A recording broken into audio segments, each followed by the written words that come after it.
Uh, Before we dive into the world of Dragon Ball Super, don't forget to hit that like button and subscribe to our channel for more exciting content. Um, as we explore the realm of Dragon Ball Super, a question arises: what's the significance of Oob's role in the series? In simpler terms, Dragon Ball Super serves as a continuation of Dragon Ball Z, taking place before the ending of the original manga by Akira Toriyama. The series sets up events leading to the appearance of Oob in the conclusion of Z. But power scaling has always been a challenging aspect in the Dragon Ball universes. Sure, uh, the level of power demonstrated in Dragon Ball Super exceeds even the reincarnated form of Kid Buu, and it continues to escalate as the story progresses. In a decade, Goku decides to participate in the 28th World Martial Arts Tournament, wishing to encounter Oob, who is believed to be the reborn form of Kid Buu. His intention is to train Oob as his disciple, um, hoping that he could provide a worthy adversary for sparring sessions later on. However, the immense power levels in Dragon Ball Super have made it progressively challenging for Oob to matter significantly to Goku by the time the storyline reaches the end of Z once more. The cast of Dragon Ball Super is already way too powerful for Oob. Oob is nothing but jobber fodder compared to the current team of Z fighters. Uh, at the end of Dragon Ball Z, Goku informs his companions that he is departing with Oob to train him. Without much further ado, they take off into the sunset together. However, it's implied that Goku tells Oob he will become the one guarding Earth, suggesting that Goku intends for Oob to be Earth's future guardian. And it's worth noting that Vegeta questions whether, making you be Earth's protector was a good idea from the start. As Dragon Ball Super progresses, it becomes increasingly puzzling why Goku would train Oob as Earth's protector, given that this goal seems to make less and less sense over the time. And you the power of the Z fighters has exceeded what any Dragon Ball fan initially expected. After the end of Z, the transformation of Goku and Vegeta into divine forms makes Buu seem weak in comparison. Even Piccolo and Gohan have acquired new transformations, enabling them to defeat every villain from the Buu saga alone. Moreover, the Z fighters have a new recruit, Broly, who possesses natural potential that is possibly greater than Oob's, a match.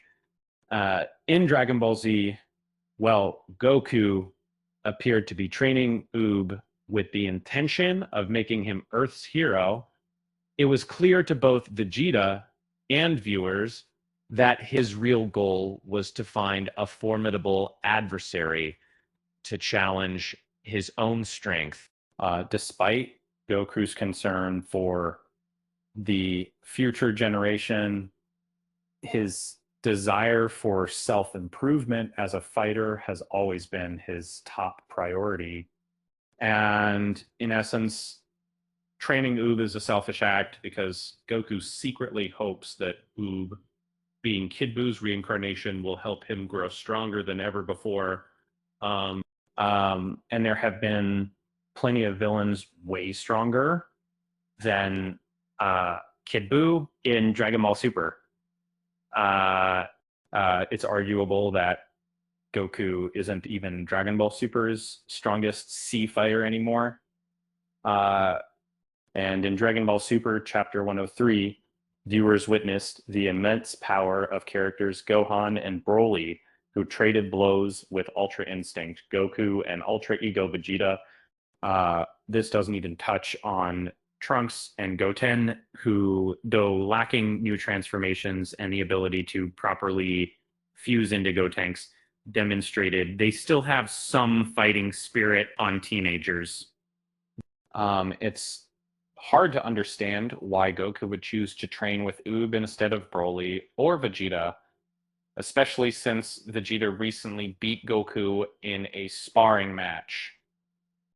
This is puzzling because uh, while Oob demonstrated significant potential during the Moro arc, he was nowhere near as powerful as Kid Buu. In fact, many villains in Dragon Ball Super have shown uh, much greater power and potential than Kid Buu ever did. Um, the balance of power in the universe has greatly shifted from the Buu saga to the superhero saga, making even the forms of Buu insignificant now. Anticipating Kid Buu's reincarnation had some logic in Dragon Ball Z, but with characters like Jiren, Moro, Granola, Gas, and Black Frieza around, it seems laughable. And even if we exclude the villains Goku has previously faced, the one constant rule of Dragon Ball is there's always someone stronger. Given how incredibly powerful Goku's recent adversaries have been, it's hard to imagine a universe where enemies even stronger than Beerus might exist. Yet Goku continues to dedicate his time to training Oob. Dragon Ball Super has already retconned the end of Z in more ways than one.